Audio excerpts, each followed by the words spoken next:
Before we dive into today's story, if you're enjoying these accounts from America's national parks, please hit that subscribe button and give this video a like. It really helps the channel grow, and I'm always curious, where are you watching from right now? Drop your location in the comments. Now, let's head to one of the most beautiful and mysterious places in America, Crater Lake, Oregon. I worked at Crater Lake National Park from 1988 to 1989. I know. It wasn't a very long career. Most rangers spend decades of their lives traveling from park to park, dedicating their careers to protecting America's natural treasures. But my assignment at Crater Lake ended after just 14 months, and the reason was something I've never been able to share publicly until now. This story needs to be told because people absolutely must know what lies beneath that incredible blue water in the deepest lake in the United States. They need to know that some places should never be explored, some depths should never be measured, and that sometimes the most beautiful things in nature are beautiful precisely because they hide something terrible. I came to Crater Lake in September of 1988, fresh from a ranger position at Joshua Tree. I'd requested the transfer specifically because of the lake. You see, before I became a park ranger, I was a commercial diver. I'd worked oil rigs in the Gulf of Mexico, done salvage operations off the coast of California, even participated in a few deep-sea research expeditions. Diving was in my blood, and the opportunity to work at a park with a lake as unique as Crater Lake was too good to pass up. If you've never seen Crater Lake in person, it's hard to describe. The photographs don't do it justice. The water is the deepest, most intense blue you've ever seen, so blue it almost hurts to look at. The lake sits in the caldera of an ancient volcano, Mount Mazama, which exploded about 7,000 years ago. The eruption was so catastrophic that the mountain collapsed in on itself, creating a massive crater that eventually filled with rain and snowmelt over centuries. The lake is nearly 2,000 feet deep, making it the deepest lake in the United States and one of the deepest in the world. But here's what makes it special. There are no rivers or streams flowing in or out.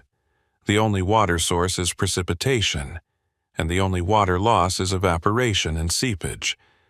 This creates water so pure, so clear, that visibility can reach over 140 feet. Divers describe it as flying through liquid sapphire. I couldn't wait to get in that water.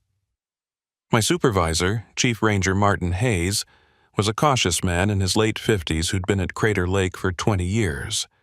When I mentioned my diving background during my first week, he seemed pleased, but also wary. "We do conduct periodic scientific dives," he told me in his office, looking at me over his reading glasses. "Depth surveys, water quality samples, geological assessments.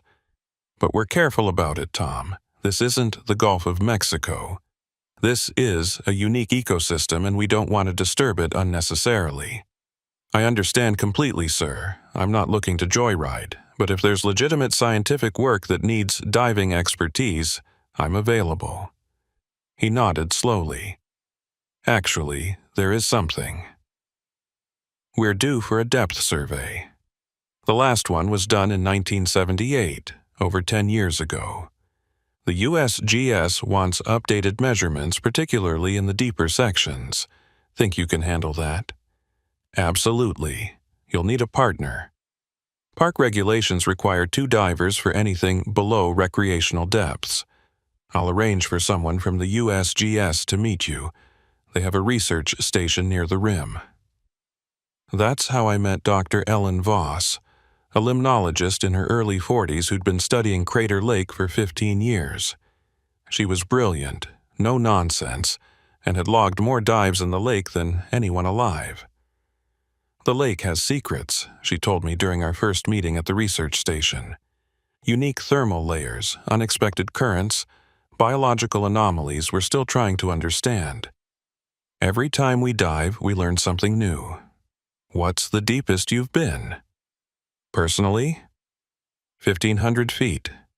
But we've sent ROVs down to the bottom, 1,943 feet. That's the accepted maximum depth. Accepted? She smiled slightly. In science, we say accepted, because we're always open to being wrong. But yes, 1,943 feet is the deepest point we've measured, in the area we call the deep spot, roughly in the center of the lake. We spent the next 2 weeks preparing. The dive would be technical, requiring specialized mixed gas equipment and strict decompression protocols. We'd descend along a guide rope to various predetermined depths, taking measurements and samples at each stop. The deepest we'd go would be 2,000 feet, just below the accepted bottom, to verify the measurements. The weather in early November was cold but clear. Crater Lake in winter is otherworldly, the rim often covered in snow, while the lake itself remains unfrozen, steaming slightly in the freezing air. We launched from Wizard Island, a volcanic cinder cone that rises from the lake like a miniature mountain. It's one of the few places you can access the water, and it put us within range of the deep spot. Ellen and I went through our equipment checks twice. Everything had to be perfect. At the depths we were planning, even small equipment failures could be fatal. "You ready for this, Tom?" Ellen asked as we prepared to enter the water. "I've been ready since I got here. Just remember, this isn't the ocean. The water is fresh, which affects your buoyancy. The clarity can be disorienting because you lose depth perception. And the cold, even with a dry suit, gets into your bones after a while. Stay focused, watch your gauges, and follow the rope. Got it?" We entered the water at 10 a.m., the surface temperature a bone-chilling 38 degrees Fahrenheit. Even through my dry suit, I could feel the cold trying to seep in. But as we descended and my eyes adjusted, I experienced something I'd never felt in all my years of diving. Ellen was right. It was like flying through liquid sapphire. The visibility was so perfect, so crystalline, that I could see the guide rope descending below me for what looked like hundreds of feet. The water was so blue it seemed to glow, and looking up, I could see the surface as a perfect circle of light, impossibly bright and far away. We descended slowly, stopping every 100 feet to adjust our gas mixture and equalize the pressure. At 500 feet, the blue began to darken, the light from above becoming dimmer. At 800 feet, we switched on our dive lights, though the water remained surprisingly luminous, like perpetual twilight. At 1,000 feet, I started to feel it. That pressure, not just physical but psychological, that comes with being so far beneath the surface. This was deeper than most recreational divers would ever go, deeper than most humans ever experience. If something went wrong here, rescue would be nearly impossible. Ellen's voice crackled through the communication system built into our helmets. "You okay, Tom?" "Yeah, I'm good. This is incredible. Wait until we get to 1,500. That's when it starts to feel truly alien." She wasn't wrong. As we descended past 1,200 feet, the quality of the water seemed to change. It was still impossibly clear, but the blue had deepened to something almost black. And in the beam of my dive light, I started to see particles suspended in the water. Not dirt or algae, but something else, something that glittered and danced in the light like snow. "What is that?" I asked, watching the particles swirl around us. "Diatoms and other microscopic life. They exist in layers throughout the lake, part of the unique ecosystem. Beautiful, isn't it?" At 1,500 feet, we paused for a longer stop. According to our depth gauges, we were still 443 feet above the bottom. The rope continued down into the darkness below, disappearing from sight even with our powerful lights. "Everything checks out so far," Ellen said, reviewing her instruments. "Water temperature, clarity, chemical composition, all within expected parameters. Let's continue to 2,000 and verify the bottom measurement." We descended again, slower now, watching our gas mixture carefully. At 1,700 feet, I noticed something odd. The rope, which had been perfectly straight throughout our descent, seemed to be vibrating slightly, as if something far below was tugging on it. "Ellen, are you seeing this?" "Seeing what?" "The rope." "It's moving." She focused her light on the guide rope. For a moment, it looked still. Then I saw it again, a subtle tremor running up the length. "Probably just current," she said, but I heard uncertainty in her voice. "There are thermal layers down here that can create unexpected water movement." At 1,800 feet, my light caught something metallic glinting in the darkness. I angled toward it, Ellen following. Attached to a rock outcropping, about 15 feet from our guide rope, was a metal plate. It was badly corroded, covered in mineral deposits, but I could still make out numbers stamped into the surface. 1800 FT-1952. "Ellen, look at this." She swam closer, examining the plate. "What the hell?" "This is a depth marker." "From 1952? Was there a survey that year?" "Not that I know of. Let me check my records when we surface." "But Tom, if this is from 1952, why is it only at 1,800 feet? The lake depth was already known to be deeper than this. Maybe it's not measuring the lake depth. Maybe it's measuring something else." We continued down, and at 1,900 feet, I found another marker. 1,900 feet to 1952. This one was in better condition, the numbers clearer, and beneath the depth marking was something else. Words stamped in smaller letters. "Do not proceed." "Ellen, we need to surface. Now." "Tom, we're almost at 2,000. We're so close to verifying the measurements." "Look at this marker. It says, 'Do not proceed.' Someone put these here as a warning." She examined the marker, and I saw her frown through her diving mask. "That doesn't make sense. Why would there be a warning at this depth? We're still above the accepted bottom." "I don't know, but I don't think we should ignore it." "Tom, we've come all this way. We have the equipment, the gas mixture, everything we need. Just a little further. Don't you want to know what's down there?" I did. God help me, I did. Curiosity is a powerful thing, especially for someone who spent their life exploring the depths. But something about those markers, about the warning, made my instincts scream danger. 100 more feet, I said finally. To 2,000. Then we surface, regardless of what we find. Agreed. We descended those final 100 feet slowly, our lights cutting through the darkness.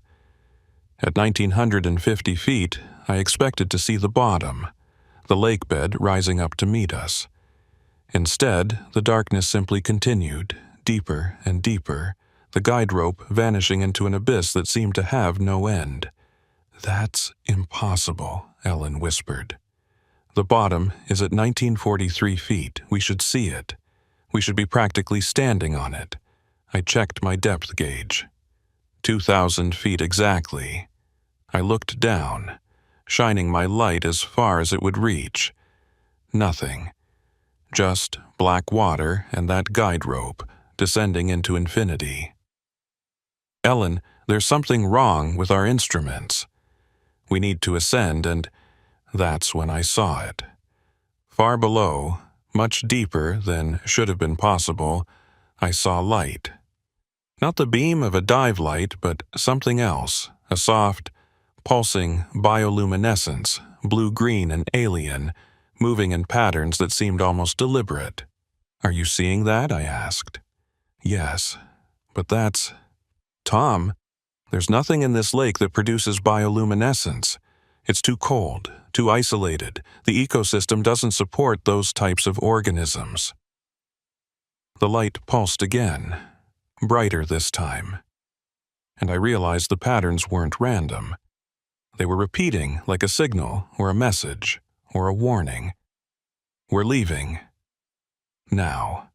I grabbed Ellen's arm and started ascending, following our decompression schedule but moving as quickly as safety allowed. As we rose, I kept looking down, watching that bioluminescent light. It was following us, rising with us, staying about 200 feet below. At 1900 feet, we passed the second marker, the one that said, "Do not proceed." In my light, I noticed something I hadn't seen before. Scratched into the metal, in rough, hurried letters, "They are below." "Ellen, did you see that?" "See what?" "The marker." Someone scratched a message. It said, The rope jerked violently, nearly pulling me off my grip. Ellen screamed through the comm system, and I looked down to see the bioluminescent light surging upward, not slowly, but fast, impossibly fast, like something massive was rising from the depths. "Go!" I shouted. "Forget decompression, just go." We kicked hard, ascending faster than we should have, faster than was safe, but the alternative was worse. The light was gaining on us, and now I could see that it wasn't one light but many, hundreds of glowing points moving in coordinated swarms. At 1500 feet the rope jerked again, so hard this time that the entire line went slack. Our guide rope, our lifeline to the surface, had been severed or detached from below. "We're free swimming," Ellen shouted. "Look for the surface light, head straight up." I looked up and saw that distant circle of daylight over 1400 feet above us.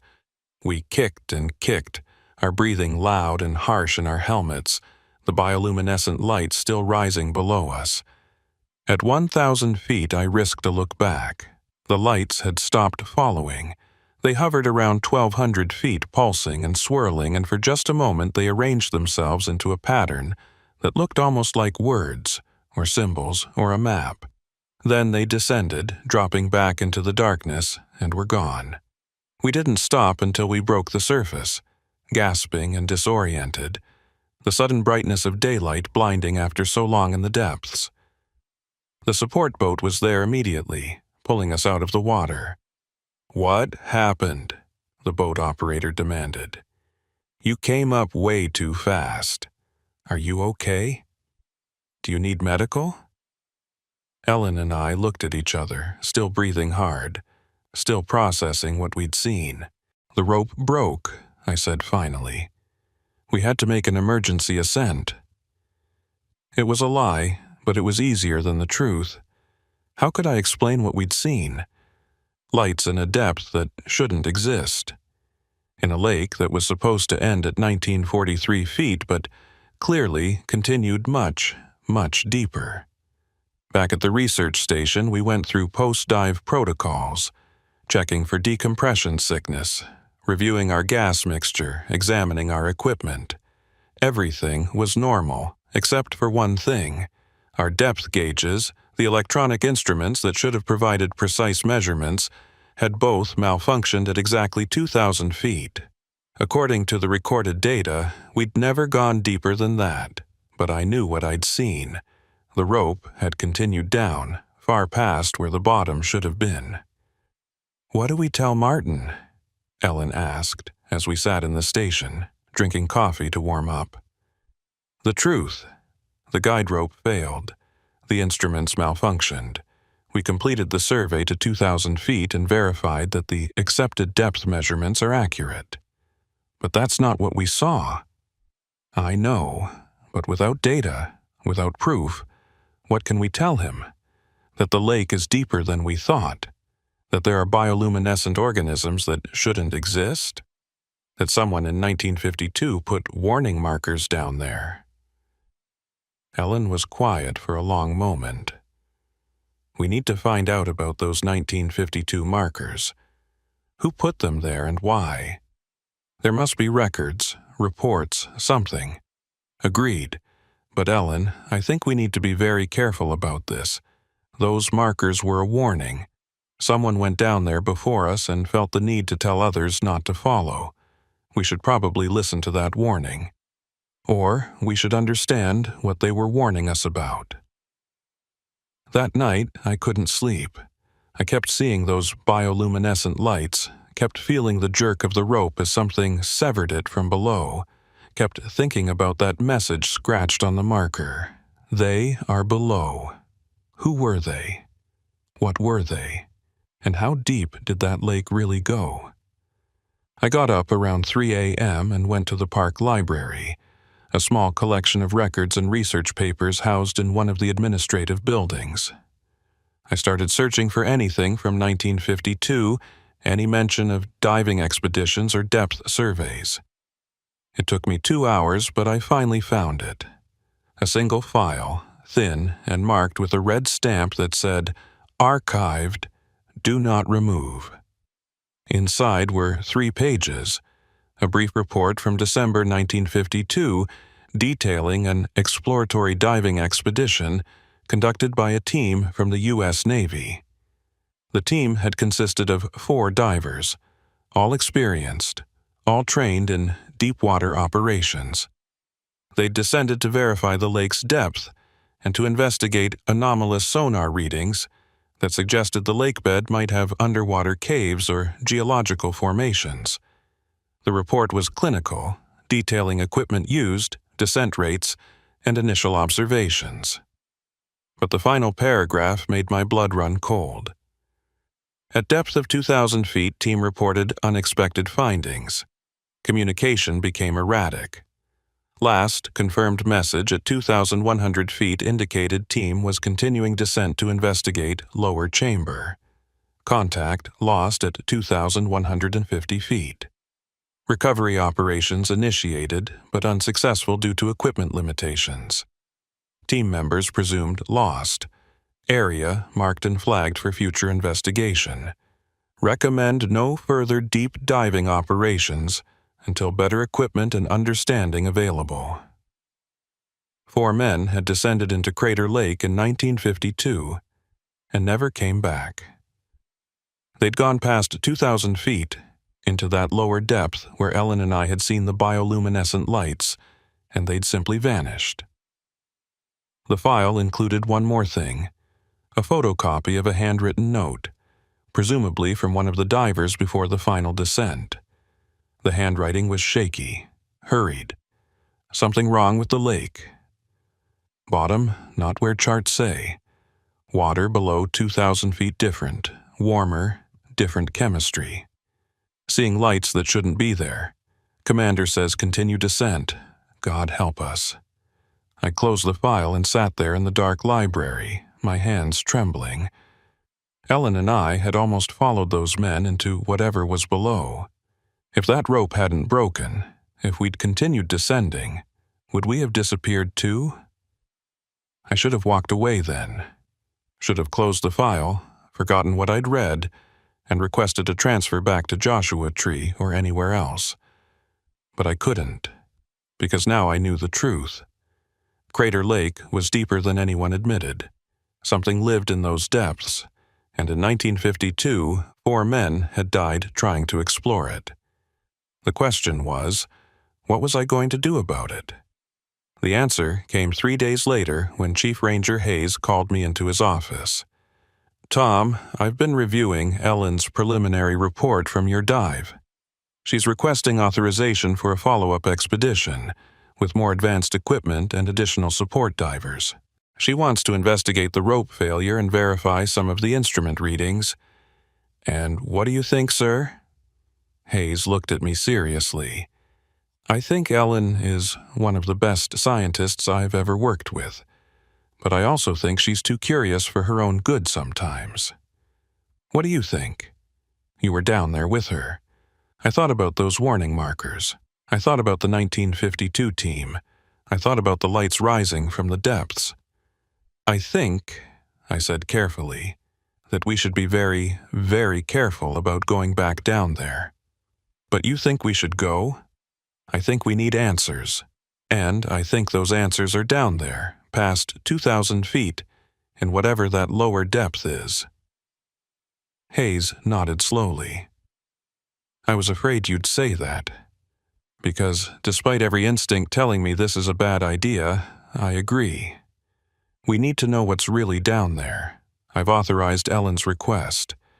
You'll dive again in 1 week. But Tom, if anything feels wrong, if you see anything dangerous, you abort immediately. No heroics, no pushing boundaries. Safety first, always. Yes, sir. As I left his office, I felt a mix of excitement and dread. We were going back down, back into the depths, back to where 4 men had disappeared 37 years ago. And somewhere far below the pristine blue surface of Crater Lake, in depths that shouldn't exist, something bioluminescent and impossible was waiting.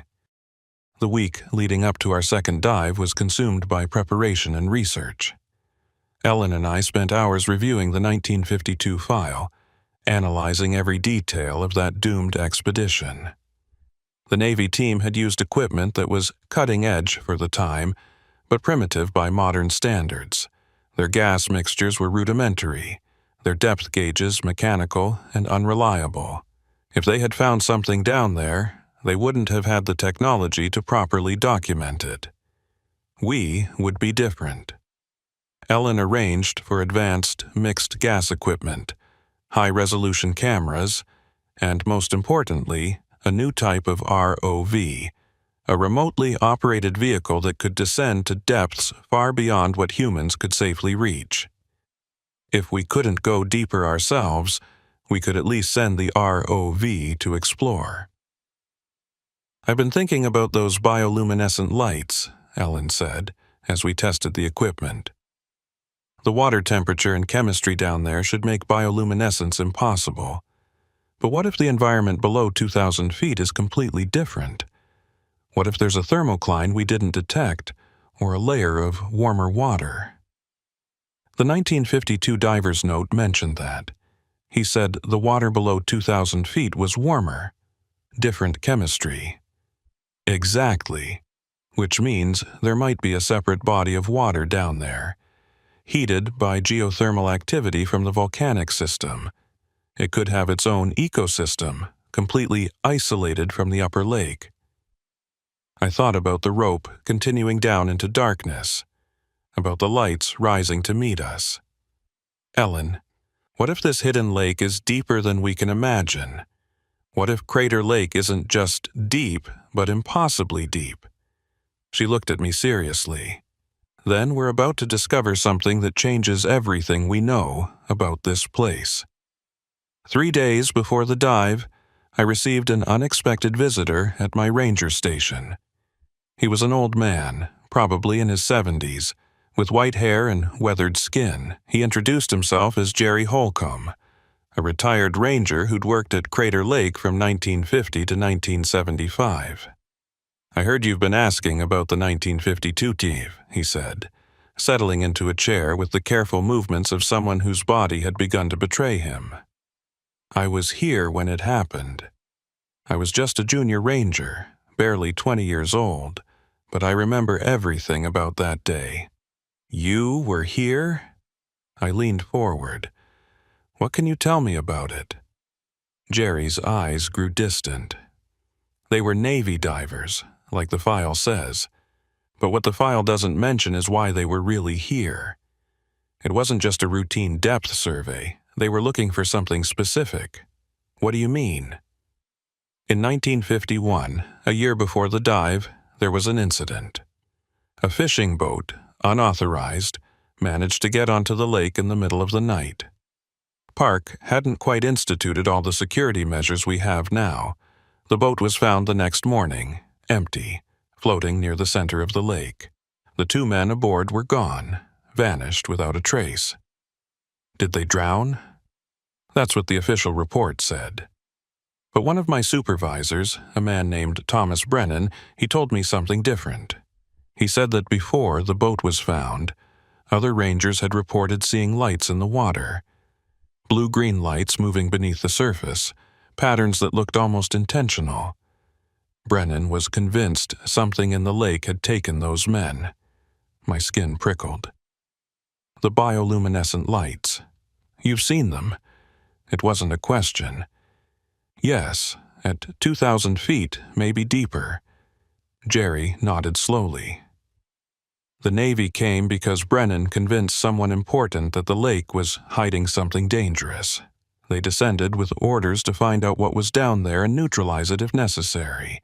They carried explosives, Tom. They were going to blow up whatever they found. But they never came back. No, and after that the Park Service buried the whole thing. Classified the report, discouraged any deep diving, and that was that. But I'll tell you something else.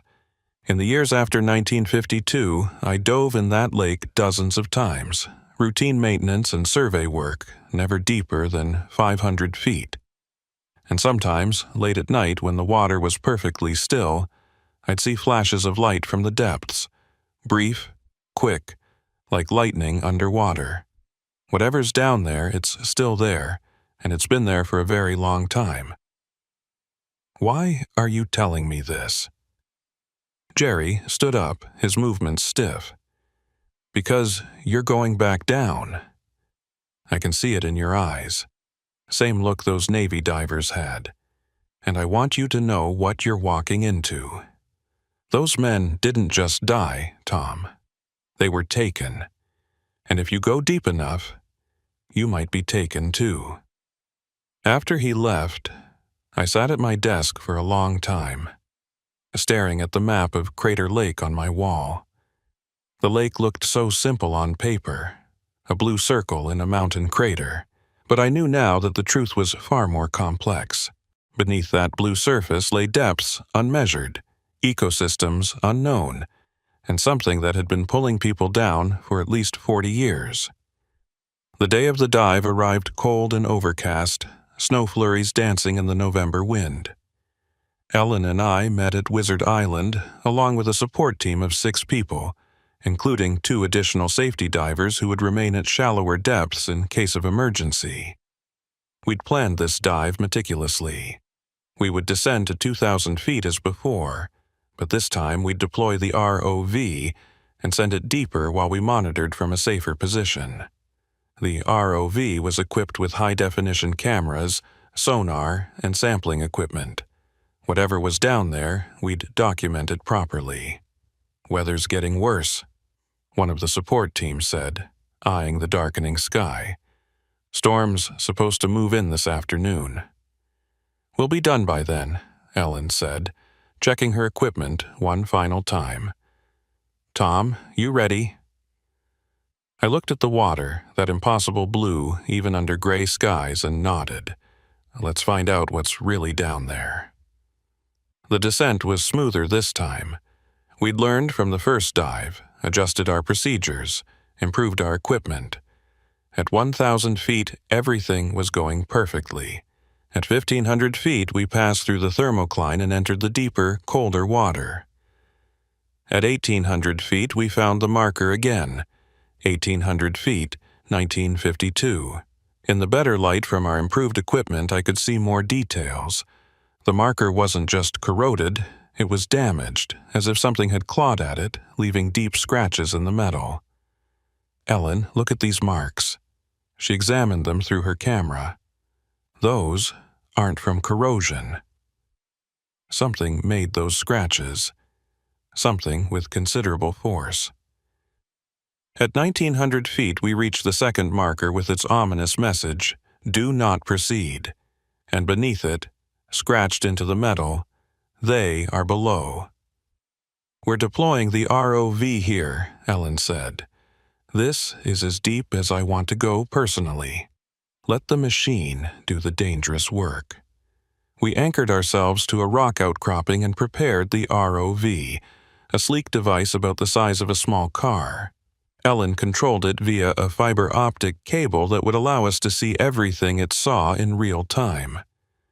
The display screen mounted on her equipment showed the ROV's camera view as it powered up. "ROV deployed," Ellen said. "Beginning descent. Current depth, 1,900 feet.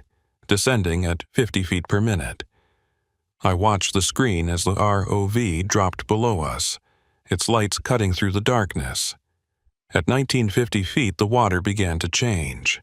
It was subtle at first, but unmistakable. The deep blue shifted to something else, something with a faint greenish tint.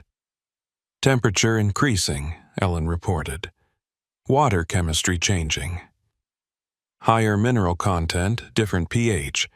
Tom, I think we've found the thermocline between the upper and lower lake. At 2,000 feet, the ROV's lights illuminated something that made my breath catch. The bottom. Not the bottom of Crater Lake as we knew it, but a bottom nonetheless. A rocky ceiling, porous and volcanic, stretching out in all directions. "That's impossible," Ellen whispered. "That shouldn't be there." But it was there, and as the ROV descended past it, we realized what we were seeing. Crater Lake didn't have a bottom at 1943 feet. It had a ceiling. Below that ceiling was something else entirely, a second body of water hidden beneath the first. "We're through," Ellen said. ROV is now in the lower chamber. Depth 2,100 feet from surface. Temperature significantly warmer, 72 degrees Fahrenheit. Water is no longer fresh, showing high mineral and sulfur content. This is geothermal water, Tom, heated by the volcanic system and trapped under that rock ceiling. The ROV's camera panned across an alien landscape. The walls of this lower chamber were smooth volcanic glass, black and reflective. Strange formations jutted from the floor, not stalagmites, but something organic-looking like massive coral or petrified wood. And then we saw them. The lights. They appeared at the edge of the ROV's illumination, dozens of them, floating in the water like underwater fireflies. As the camera focused, I could see they weren't just points of light. They were creatures, each one about the size of a basketball, translucent bodies pulsing with bioluminescence. "Dear God," Ellen breathed. "They're beautiful." They were. They moved with graceful, coordinated precision, swirling around the ROV in patterns that seemed almost choreographed. As we watched, more appeared, hundreds of them, filling the water with blue-green light. "Are they studying the ROV?" I asked. "I think so. Look at the pattern. They're swimming in a spiral, examining it from every angle. This is intelligent behavior, Tom. These things are curious." The ROV descended deeper, and the creatures followed, maintaining their distance but never leaving. At 2,500 feet, the sonar picked up something massive ahead.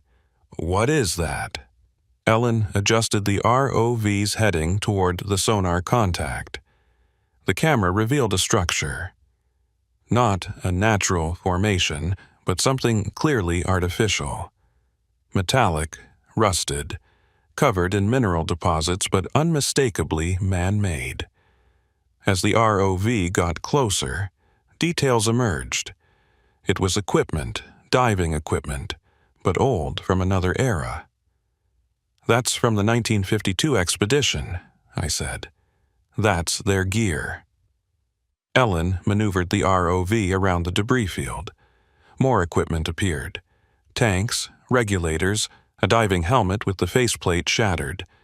And then, partially buried in sediment, something that made my stomach turn. A skeleton. It was still wearing the remains of a diving suit, the body perfectly preserved in the cold mineral water. The skull was turned upward, as if looking toward the ceiling 2,000 feet above, toward the surface they'd never reached. "We need to recover that," Ellen said quietly. "Those men deserve a proper burial." "Ellen, we're at 2,500 feet. How deep does this go?" She checked the ROV's readings. Sonar isn't finding a bottom yet. This lower lake could be as deep or deeper than the upper one. We could be looking at 4,000 feet or more.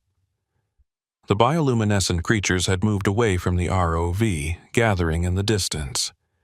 Their lights began to pulse in unison, and the pattern was unmistakable. They were communicating, or warning, or calling to something. "Ellen, bring the ROV back, now." "Tom, we're fine. We're getting incredible data. Just a little further." The sonar alarm went off. Something big was moving, rising from the depths below. Something much, much larger than the bioluminescent creatures. "Ellen, abort. Bring it back."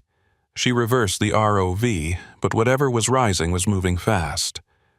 On the screen, we watched as a massive shape emerged from the darkness, too large for the camera to capture in full. I caught glimpses. A body covered in the same bioluminescent markers, but these weren't cute floating spheres. This was something else. Something with appendages and mass and clear intentionality. The ROV's camera flickered as the creature brushed against it. For just a moment, I saw what looked like an eye, massive and intelligent, focusing on the camera with unmistakable awareness. Then the fiber optic cable went dead. "We lost it," Ellen said, her voice shaking. "Something severed the cable. We need to ascend. Now." We unclipped from our anchor and began swimming upward, our lights showing nothing but empty water around us. The bioluminescent creatures were gone. The massive presence we'd seen on the camera was gone. But I could feel it, that sensation of being watched, of something huge and aware tracking our movements. At 2,000 feet, we passed back through the ceiling, back into the cooler, cleaner water of the upper lake. I looked down and saw lights below us, thousands of them, pressed against that rocky barrier like prisoners looking out through bars. "They're trapped down there," I said. "That ceiling is trapping them in the lower lake." "Or protecting us from them," Ellen replied. We continued our ascent, following proper decompression stops, every minute feeling like an hour. At 1,000 feet, Ellen grabbed my arm and pointed down. A crack had appeared in the ceiling. Not large, maybe 2 feet wide, but unmistakable. And through that crack, bioluminescent creatures were emerging, squeezing through into the upper lake, their lights dimming as they encountered the colder, less mineral-rich water. "The ceiling is breaking," Ellen said. "Whatever's keeping them separated, it's failing." We ascended faster, our decompression schedule be damned. When we broke the surface, the storm had arrived, snow falling thick and fast, waves chopping across the lake's surface. The support team pulled us into the boat, everyone talking at once, asking questions about the ROV, about what we'd seen. Ellen and I looked at each other, and I saw my own fear reflected in her eyes. "We need to talk to Chief Hayes," she said. "Right now." Back at the research station, we showed Hayes everything. The camera footage from before we lost the ROV, the sonar data, the temperature and chemical readings. We told him about the lower lake, about the creatures, about the crack in the ceiling. Hayes listened to it all, his face growing graver with each detail. When we finished, he was quiet for a long moment. "This changes everything," he finally said. "If what you're telling me is true, Crater Lake isn't what we thought it was. It's not just a lake, it's a lid covering something that's been trapped down there for thousands of years. Since the volcano collapsed," Ellen said.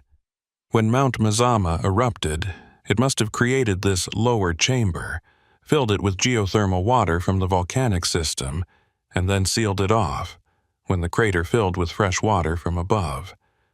Whatever's down there has been isolated for 7,000 years.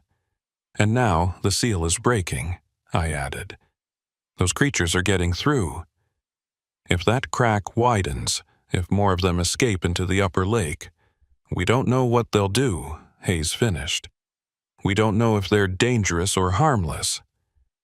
We don't know how many there are or how large they get. We need more information, and we need it fast." "What about the 1952 team?" Ellen asked. "We found one of their bodies. They made it down to the lower lake. If we can recover their equipment, their cameras, maybe they documented something that can help us understand what we're dealing with." Hayes shook his head. "That would require another dive, even deeper than before. After what you just experienced, I can't authorize that. It's too dangerous." "Then we're blind," Ellen said. We can't study what we can't observe. The ROV is gone. We need to go back down. No, Hayes said firmly. I'm closing the lake to all diving operations until we can assess the situation properly. I'll contact the USGS, get additional resources, maybe even bring in the Navy again. But no more dives, not until we understand what we're dealing with. That night, I couldn't sleep. I kept seeing that massive eye looking through the camera, kept thinking about the crack in the ceiling, kept wondering what would happen if that barrier collapsed completely. Around midnight, I gave up on sleep and went to the research station. Ellen was there, sitting in the dark, watching footage from the dive on her computer. Couldn't sleep either, I asked. Look at this. She rewound the footage to the moment before we lost the ROV. Right here, just before the cable was severed. Do you see it? I leaned in. In the corner of the frame, barely visible in the darkness, was something that looked like a structure. Not natural, not equipment from the 1952 expedition, but something else, something architectural. What is that? I don't know, but Tom, I think there's more down there than just creatures. I think there might be ruins, or artifacts, or evidence of something we never imagined. Ellen, Hayes said no more dives. I know what he said. She looked at me with determined eyes. But you and I both know we're going back down. We have to. Because if that ceiling collapses completely, whatever's down there will be free in the upper lake, and then eventually it could spread through the seepage into groundwater systems, into rivers, into the ocean. We need to understand what we're dealing with before that happens. She was right. I knew she was right. But I also remembered Jerry Holcomb's warning. Those men didn't just die. They were taken. When? I asked. Tomorrow night, after the storm passes. We'll tell Hayes it's an emergency equipment recovery, diving down to salvage what we can before the weather gets worse. We get down to the lower lake, we document everything we can, and we get out. 2 hours, maximum. This is insane. I know. But it's necessary. I should have said no, should have refused, followed regulations, waited for proper authorization and support. But Ellen was right. We were running out of time. Okay, I said. Tomorrow night. But Ellen, if anything goes wrong, we abort immediately. No heroics. Agreed. As I left the research station and walked back through the snow to my cabin, I looked out at Crater Lake. Even in the darkness, even under storm clouds, the water seemed to glow with that impossible blue. But now I knew what lay beneath that beauty. A hidden lake, warm and alien, filled with creatures that had been trapped for millennia. And somewhere in those depths, something massive was waiting. The storm passed by morning, leaving Crater Lake crystalline and calm, the surface like polished glass reflecting gray skies. Ellen and I spent the day preparing in secret, gathering equipment under the pretense of routine maintenance. Chief Hayes was away at a meeting in Portland, which gave us the window we needed. By 7 p.m., we were ready. We'd recruited one person we could trust, David Chen, a support diver who'd been on our previous expedition. When we told him what we'd found and what we planned to do, he didn't hesitate. Someone needs to document this, he said simply. If something happens to you two down there, someone needs to know the truth. We launched from Wizard Island under the cover of darkness. No lights except what was absolutely necessary. The lake was so still it felt like we were floating on black glass. Looking down into that water, knowing what lay beneath, made my skin crawl. Last chance to back out, Ellen said as we prepared to descend. I'm not backing out. But Ellen, promise me something. If we find those ruins you saw in the footage, we document them and leave. We don't try to investigate further. We don't take risks. I promise. The descent was faster this time, our familiarity with the depths giving us confidence we probably shouldn't have had. At 1,500 feet, I noticed something different. The water had a shimmer to it, like heat waves, and small pieces of debris floated past us, mineral deposits or sediment from below. "The crack is widening," Ellen said. "Material from the lower lake is leaking through." At 1,900 feet, we reached the warning marker. The scratches on it seemed deeper now, fresher, as if something had been clawing at it recently. And when I shone my light downward, I could see them, bioluminescent creatures, dozens of them, hovering just below the ceiling, their lights pulsing in that same coordinated pattern. "They're waiting for us," I said, "or warning us." We descended through the ceiling at 2,000 feet, and the sensation was immediate and disorienting. The water changed texture, became thicker, warmer. The blue of Crater Lake gave way to the greenish tint of the geothermal water, and all around us, the bioluminescent creatures watched, their lights creating an underwater galaxy. "Depth 2,100 feet, Ellen reported. Temperature 74 degrees and rising. We're in the lower lake. We descended slowly, cautiously, our lights revealing more of this alien environment. The walls were smooth volcanic glass, but covered in something organic, a thin film of growth that looked almost like lichen but moved slightly in the water current. The formations we'd seen on the ROV footage were everywhere, towering pillars of what looked like coral, but had a metallic sheen. At 2,300 feet, we found more equipment from the 1952 expedition. A diving helmet, perfectly preserved. A tank with the date stamped on it, 1952. And something else, something that made me freeze in the water. A camera, old, waterproof housing, corroded but intact. The 1952 team had documented their descent. "Ellen, we need to recover that camera." "Agreed. But carefully. If there's film inside, we need to preserve it." She carefully detached the camera from where it had settled in the sediment. As she did, something caught in her light, further down the slope, the structure we'd seen in the ROV footage. We descended toward it, the bioluminescent creatures parting before us like a curtain. And as we got closer, the truth became clear. It was a building, or what remained of one. Carved directly into the volcanic glass of the chamber wall, with pillars and archways and geometric patterns that were definitely not natural. The style was unlike anything I'd ever seen, angular and precise, with symbols etched into every surface. "This is impossible," Ellen whispered through the comm.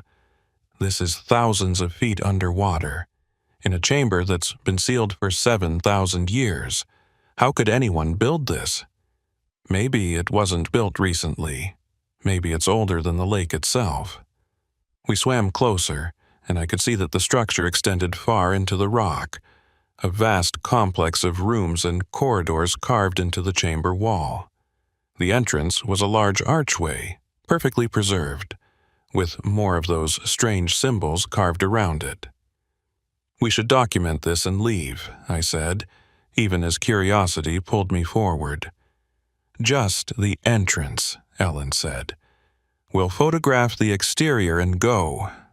But as we approached the archway, the bioluminescent creatures reacted.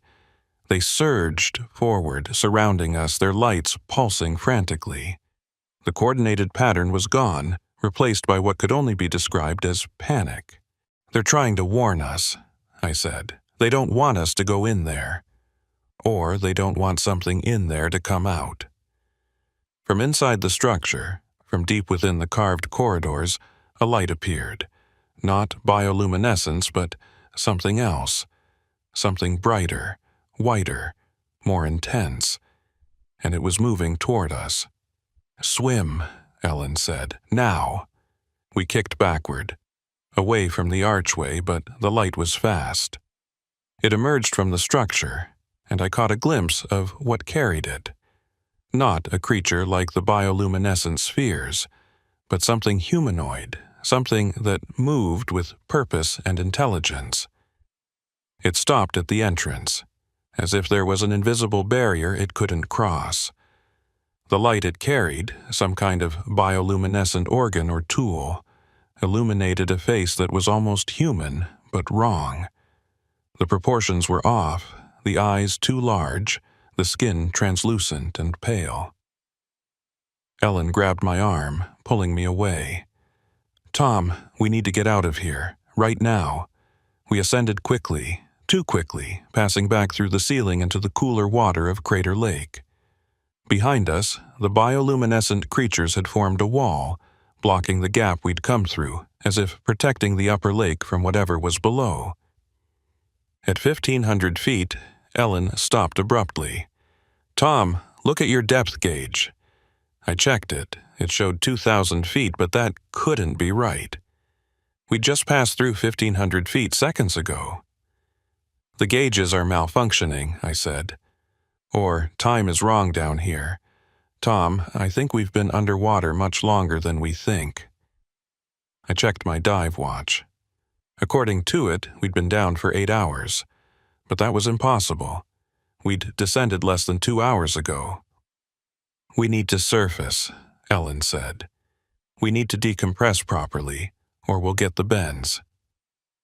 We spent the next 3 hours ascending, making careful stops at each decompression level, using the time to process what we'd seen. Ancient structures, humanoid figures, time dilation. None of it should have been possible, but we'd witnessed it all. When we finally broke the surface, the sun was rising. Not setting, rising. We'd entered the water at 7 p.m. and surfaced at 6 a.m. 11 hours underwater, though our gauges and our memories said it had been less than 3. David Chen was frantic in the support boat. "Where the hell have you been?" I was about to call for rescue. "You've been down there all night." "All night?" Ellen looked at her dive computer. "David, according to our equipment, we were only down for 2 hours." "Then your equipment is broken, because I've been sitting in this boat for 11 hours, watching your bubbles and praying you'd come back up." We returned to shore, exhausted and disoriented. The time dilation was one thing, but the structures, the humanoid figure, the creatures acting as guardians, it all pointed to something far more complex than we'd imagined. Back at the research station, we reviewed the footage from our helmet cameras. The video confirmed everything we'd seen: the ruins, the figure in the archway, the panicked response of the bioluminescent creatures, and we had the camera from the 1952 expedition. Ellen carefully opened the waterproof housing. Inside, the film canister was intact, preserved by the cold water and the sealed container. We sent it to a specialist lab in Seattle, one that could process old film stock. The results came back 3 days later. The film had survived, and what it showed changed everything. The 1952 team had made it deeper than we thought. Much deeper. Their footage showed them descending past the structures we'd found, down to what looked like the true bottom of the lower lake at 4,500 feet. And at the bottom, they'd found more than ruins. They'd found people, or what had once been people. Dozens of humanoid figures living in a complex of structures, using the bioluminescent creatures as light sources, farming some kind of algae or fungus on the walls. The figures had noticed the divers and approached, not hostile, but curious. The final frames of the film showed the divers trying to communicate. One of them removing his regulator to speak. The humanoid figures had surrounded them, touching their equipment, examining their diving suits with fascination. Then the film ended. But we knew what had happened next. The divers had never returned. They'd either run out of air or been kept below, or something else had occurred. Their bodies were down there, in that colony at 4,500 feet, preserved in the cold mineral water. "They're not monsters," Ellen said. as we watched the footage for the 10th time. They're survivors. When Mount Mazama erupted 7,000 years ago, when the mountain collapsed and the crater filled with water, some people were trapped below. They adapted, evolved, learned to live in the darkness and the heat. They've been down there for millennia, cut off from the surface world. And now the ceiling is breaking, I said. Their prison is opening. Or our protection is failing. If they reach the upper lake, if they spread beyond Crater Lake, what happens then? They've been isolated for 7,000 years. What diseases might they carry? What effect would they have on the ecosystem? Chief Hayes was back from Portland by then, and we had to show him everything. He watched the footage in silence, his face unreadable. When it ended, he sat back in his chair and rubbed his temples. "This is beyond the Park Service," he said. "This is beyond anything we're equipped to handle. I need to contact the federal government, the CDC, the military. If what you're saying is true, this is a matter of national security." "What about the people down there?" Ellen asked. "They're human, or they were once. Don't they have rights?" "They're also potentially dangerous," Hayes countered. "We don't know their intentions, their capabilities, or their numbers. Until we do, we have to treat this as a containment situation." "You want to seal them in?" I asked. "I want to prevent a disaster. If that ceiling collapses completely, if these beings reach the surface, we could be looking at an epidemic, an environmental catastrophe, or worse. We need to stabilize that ceiling, reinforce it, make sure nothing gets through." "And if that's not possible?" Ellen asked. "If the geological forces are too strong, if the ceiling is going to collapse no matter what we do?" Hayes looked at both of us with serious eyes. "Then we'll have to consider more extreme measures." I understood what he was implying. If the ceiling couldn't be reinforced, if containment failed, they would destroy the entire lower lake. Seal it permanently, even if that meant killing everything down there. "We can't do that," I said. "Those are people. They've survived for 7,000 years. We can't just eliminate them because they're inconvenient." "I'm not making any decisions yet," Hayes said. "But I need you both to understand the stakes. This isn't just about scientific discovery. This is about protecting millions of people from an unknown threat." That night, I returned to my cabin to find someone waiting for me. Jerry Holcomb, the retired ranger, sitting on my porch in the darkness. "You found them," he said. It wasn't a question. "How did you know?" "Because I found them too.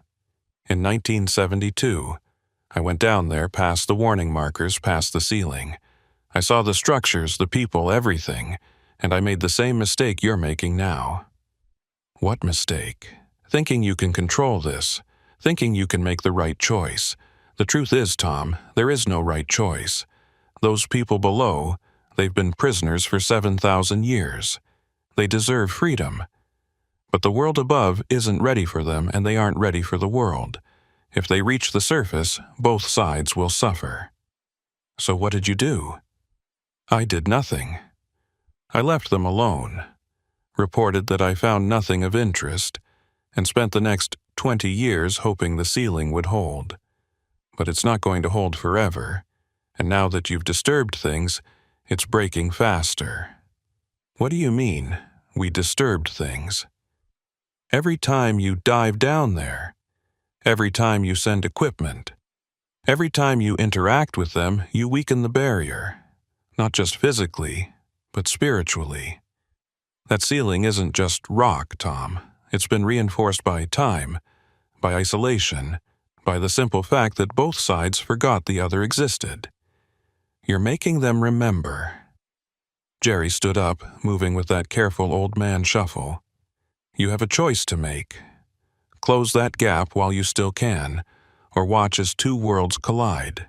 Neither option is good, but one is survivable." He left me there in the dark. his words echoing in my head. The next morning, I woke to sirens. Emergency vehicles were racing toward the lake rim. I grabbed my radio and called in. "What's happening?" The dispatcher's voice was panicked. "The lake, Tom." "Something's wrong with the lake. Get down here now." I drove to the rim overlook and saw what had caused the alarm. The water was glowing, not the normal blue, but bright green, the color of the bioluminescent creatures. The entire lake, all 20 square miles of it, glowing like an emerald in the dawn light. Ellen was already there, along with Hayes and a dozen other rangers. We stood at the rim, watching in awe and horror as the glow pulsed and shifted, patterns moving across the surface like waves. "The ceiling collapsed," Ellen said quietly. "They're all coming through." The entire lower lake is emptying into the upper lake. "How many of them?" Hayes asked. "Thousands, maybe tens of thousands. We only saw a few, but if there's a whole civilization down there." Below us, boats on the lake were being evacuated, tourists and researchers fleeing the phenomenon, and as we watched, shapes began to surface.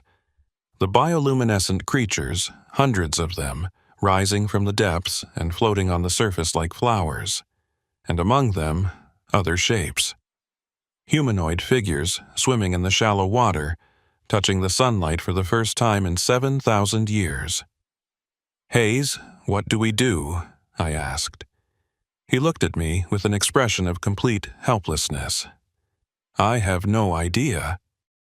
The glow lasted for 3 days. 3 days during which Crater Lake transformed from a pristine natural wonder into something alien and unknowable.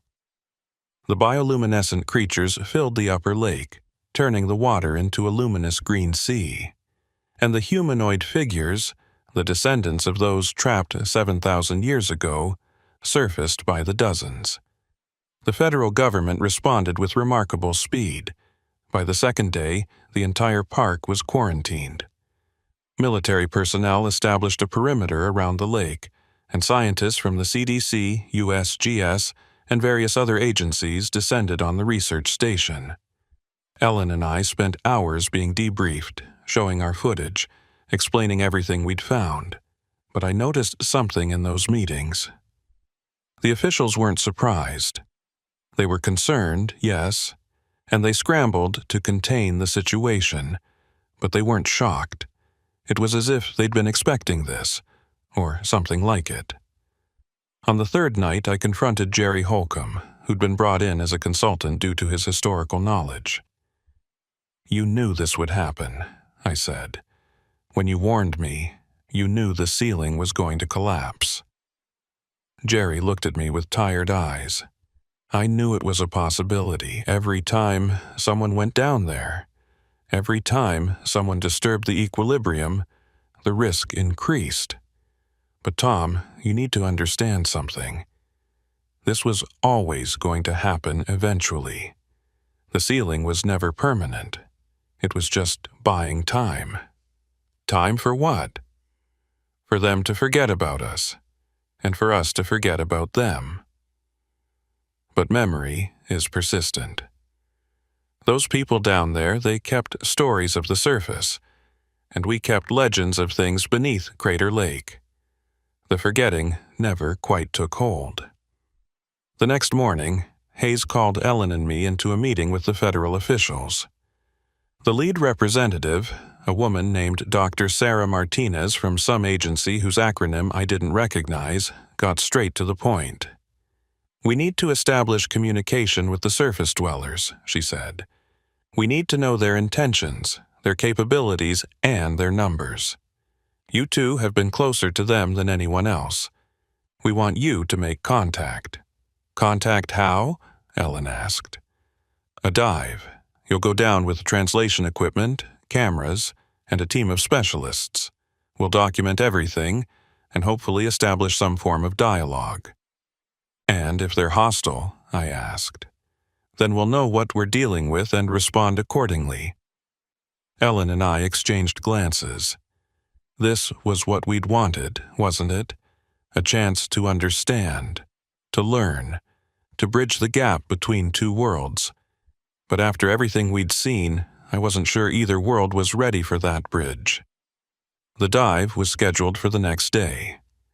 Our team consisted of 6 people: Ellen and me, 2 military divers, a linguist named Dr. Robert Chen, and a cultural anthropologist, Dr. Amanda Pierce. We were equipped with the best diving technology available, including rebreathers that would allow us to stay underwater for extended periods and communication equipment that could potentially translate unknown languages. We descended at noon, the sunlight penetrating the now green water in shafts of emerald light. The bioluminescent creatures had settled throughout the lake, creating layers of living light at different depths. It was beautiful and eerie simultaneously. At 1,000 feet, we encountered the first of the surface dwellers in the upper lake. There were 5 of them, swimming together, their pale, translucent skin almost glowing in the filtered light. When they saw us, they stopped, hovering in the water with a grace that human swimmers could never match. Dr. Chen activated the translation device, which would analyze any sounds or gestures and attempt to find patterns. He made a simple gesture, hand to chest, then extending outward. Friend. The beings watched, their large eyes unblinking. Then one of them mimicked the gesture, hand to chest, then extending toward us. Dr. Chen smiled inside his mask. They understand the concept. That's a start. We continued descending, and more of the surface dwellers appeared, following us with obvious curiosity. By the time we reached 2,000 feet and passed through what remained of the ceiling, we had an escort of 20 beings. The lower lake was changed. The water was cooler now, mixing with the fresh water from above, and many of the geothermal vents seemed less active. The structures we'd found were still there, but now we could see more of them. An entire city carved into the volcanic glass, extending far into the distance. And at the entrance to that city, dozens more of the beings waited, but these were different. They wore garments made from some kind of woven material, carried tools, and had markings on their skin that might have been tattoos or natural pigmentation patterns. One of them swam forward, clearly a leader or representative. Dr. Chen tried the translation device again, speaking slowly. We come in peace. We want to understand. The being tilted its head, studying us. Then it opened its mouth and made sounds. Not words I could understand, but definitely language. The translation device whirred, analyzing, processing. After a moment, a mechanical voice spoke through our headsets. Surface, returned, long waiting, sky people, memory old. It wasn't perfect translation, but it was enough. These beings remembered the surface, remembered when their ancestors had lived above, and they'd been waiting for a return. Dr. Pierce moved forward, making gestures indicating the structures around us. Your home? Your city? The being gestured more broadly to all of the lower lake. The translation device parsed the sounds. Prison became home. Home became us. Us became water. Over the next hour, through halting translation and gesture, we learned their story. When Mount Mazama erupted, a portion of the tribe that lived on the mountain was trapped in caves as the mountain collapsed. The caves filled with geothermal water, hot and mineral-rich. Some died immediately. Others adapted, their bodies changing over generations to survive in the darkness and heat. They'd survived by farming the algae and fungi, by breeding the bioluminescent creatures for light, by carving homes into the volcanic glass. They'd created a civilization in the depths, complete with art, culture, and oral histories of the sky they'd lost. But they'd never forgotten. Generation after generation, they'd passed down stories of the surface, of wind and stars and growing things, and they'd mark the passage of time with those metal plates, the depth markers we'd found. Each generation adding a new marker as the water level above them slowly rose.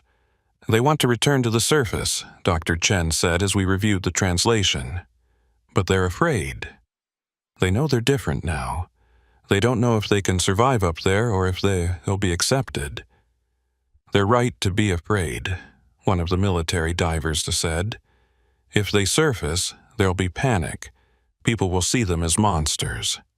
"They're not monsters," Ellen said firmly. "They're people who survived impossible circumstances. They deserve a chance."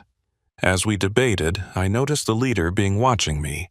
It swam closer, reaching out slowly. I held still as it touched my face mask, its fingers delicate and careful. Then it made more sounds, and the translation device struggled with the meaning. "You, brought down, brought up, opened door, broke prison, freed us, or doomed us." The question hit me like a physical blow. Had we freed them, or had we doomed them?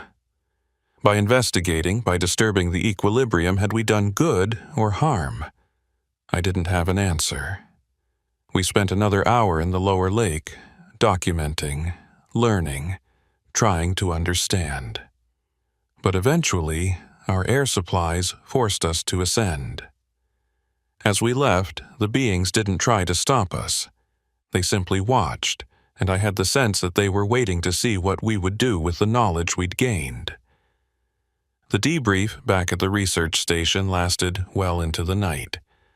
Dr. Martinez and her team had monitored everything through our cameras, and they'd brought in more specialists to analyze the footage. "The question," Dr. Martinez said, "is what happens now. These beings can't stay in the lake indefinitely. The mixing of the waters, the change in temperature and chemistry will eventually make it uninhabitable for them. They'll have to surface or they'll die." "Then we help them surface," Ellen said.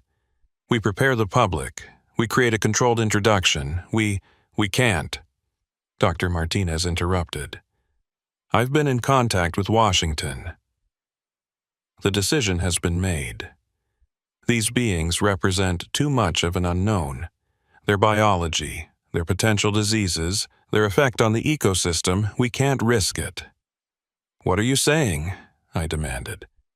"I'm saying we're going to seal the lake. Permanently. We'll use controlled explosives to collapse the remaining sealing structure, trap them back in the lower chamber, and then introduce chemicals to make the water uninhabitable. It's the only way to ensure containment." "You're talking about genocide," Ellen said, her voice shaking with rage. "These are people, not specimens." "They have rights. They're not legally people," Dr. Martinez said coldly. "They're an unknown species that poses a potential threat. The decision is final." Ellen and I looked at each other, and I saw my own horror reflected in her eyes. We discovered something incredible, something that challenged everything we knew about human adaptation and survival, and the response was to destroy it. "When?" I asked quietly. 3 days. We're evacuating the area, establishing a larger perimeter, and bringing in the equipment. I'm sorry, but this is bigger than any of us." That night, Ellen and I met in secret with Dr. Chen and Dr. Pierce. Both scientists were equally horrified by the plan. "We can't let this happen," Dr. Pierce said. "These beings have survived for 7,000 years. They deserve better than extermination." "What can we do?" Ellen asked. "The military is involved now." "This is beyond us. We warn them," I said. "We go back down, and we warn them, give them a chance to, I don't know, hide deeper, or defend themselves or something." "That's treason," Dr. Chen said. "We'd be arrested, imprisoned." "I don't care," I replied. "I'm not going to stand by and watch them die without at least warning them." Ellen nodded. "I'm in." whatever the consequences. We prepared for one final dive, taking equipment without authorization, planning to descend that very night. But as we were loading the boat at Wizard Island, we found we weren't alone. Jerry Holcomb stood at the water's edge, and behind him a dozen more people, former rangers, scientists, locals who'd heard rumors of what was happening. "We're not letting you do this alone," Jerry said. "If you're warning them, we're helping. You'll all be arrested. Then we'll be arrested together." Some things are more important than following orders. We descended as a group, our lights creating a constellation in the dark water. At the entrance to the lower lake city, the beings were waiting. They'd seen our preparations on the surface. Somehow, they knew what was coming. Through Dr. Chen's translation device, I explained what was planned. The leader being listened, its large eyes never leaving my face. When I finished, it made sounds that the device translated simply, "We know. Always knew. Sky people fear difference. Fear us." "I'm sorry," I said, though the translation device probably couldn't convey the depth of that apology. The being reached out and touched my hand. "You opened door. Gave us sky again. Brief sky better than no sky. Thank you." Then it made a gesture to the others, and they began to swim upward. All of them, hundreds of beings rising toward the surface of Crater Lake. They were going to surface before they could be killed. They were choosing to face the unknown, rather than die trapped in their prison. We surfaced with them, emerging into the night air. The lake was filled with glowing beings, their bioluminescence turning the water into a field of stars. On the shore, military personnel scrambled, unsure what to do with this mass surfacing. The beings swam to the edges of the lake, touching land for the first time in 7,000 years. Some collapsed immediately, unable to handle the lower pressure and different atmosphere. Others stood on shaking legs, looking up at the actual sky, at the real stars. I watched as one of them, the leader I'd spoken to, stood at the water's edge. It raised its hands to the sky and made a sound that needed no translation. It was joy, pure and simple, the joy of freedom, even if that freedom would be brief. The military moved in, establishing a perimeter, but they didn't attack. How could they? These beings were clearly intelligent, clearly harmless, clearly just trying to survive. Dr. Martinez arrived, her face conflicted. "I've been overruled," she said quietly. Someone in Washington saw the live footage. Saw them standing there looking at the stars. "The order has been changed. We're to establish a reservation, a protected area where they can live and be studied. It's not perfect, but it's better than extermination." Ellen grabbed my hand, tears streaming down her face. "We did it. We actually did it." But as I watched the beings on the shore, watched them struggle to adapt to an environment their bodies no longer fully understood, I wasn't sure if we'd saved them or simply traded one prison for another. 3 months later, I stood at the edge of the Crater Lake Reservation, watching the beings who'd come to be called the Deep Ones by the media. Some had adapted to surface life. Others had returned to the lake, unable to survive in the thinner atmosphere and cooler temperatures. A few had died, victims of diseases their isolated immune systems couldn't handle, or simply from the shock of the change.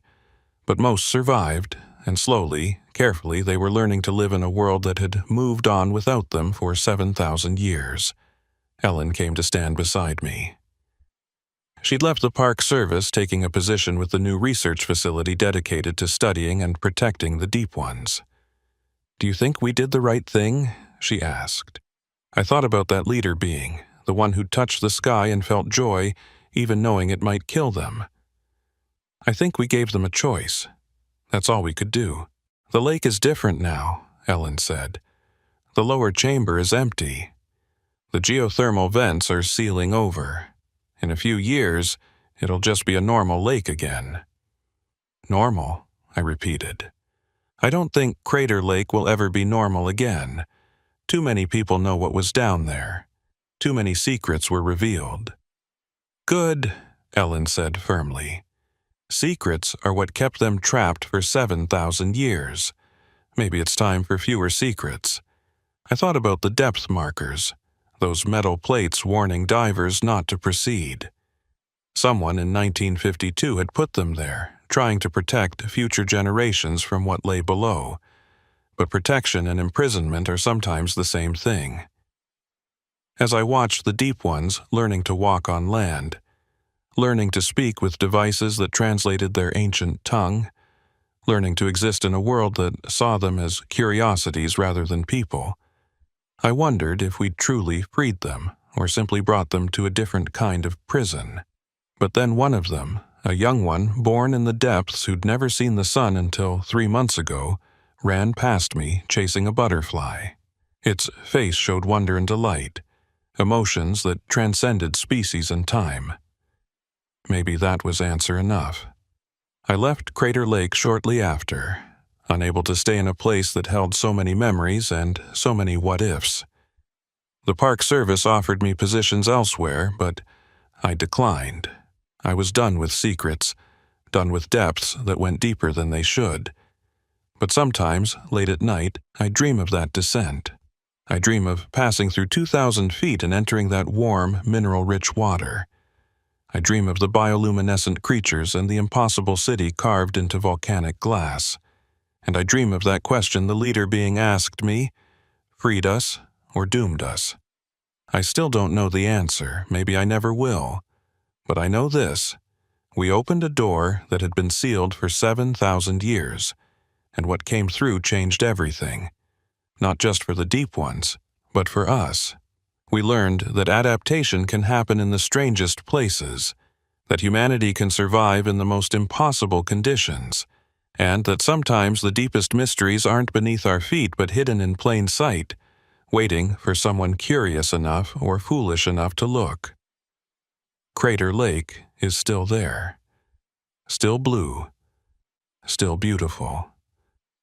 But if you dive deep enough, if you pass 2,000 feet and enter what remains of the lower chamber, you can still see the marks, the depth markers, the warnings, do not proceed, they are below. Except now, they're not below.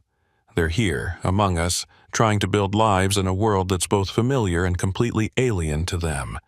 And the lake keeps its secrets, even now. Because sometimes I wonder, was the lower chamber the only hidden place? Were the deep ones the only ones down there? Or are there other depths, other chambers, other species we haven't discovered yet? The markers only went to 2,500 feet. We found ruins at 4,500. But Crater Lake's true depth? I don't think anyone really knows. And maybe that's for the best. Some doors should stay closed. Some depths should remain unmeasured. Some mysteries should never be solved. But then again, we're human. Curiosity is in our nature. And somewhere, right now, someone is probably planning another dive, going deeper, looking for answers. I hope they're ready for what they find. I hope we all are.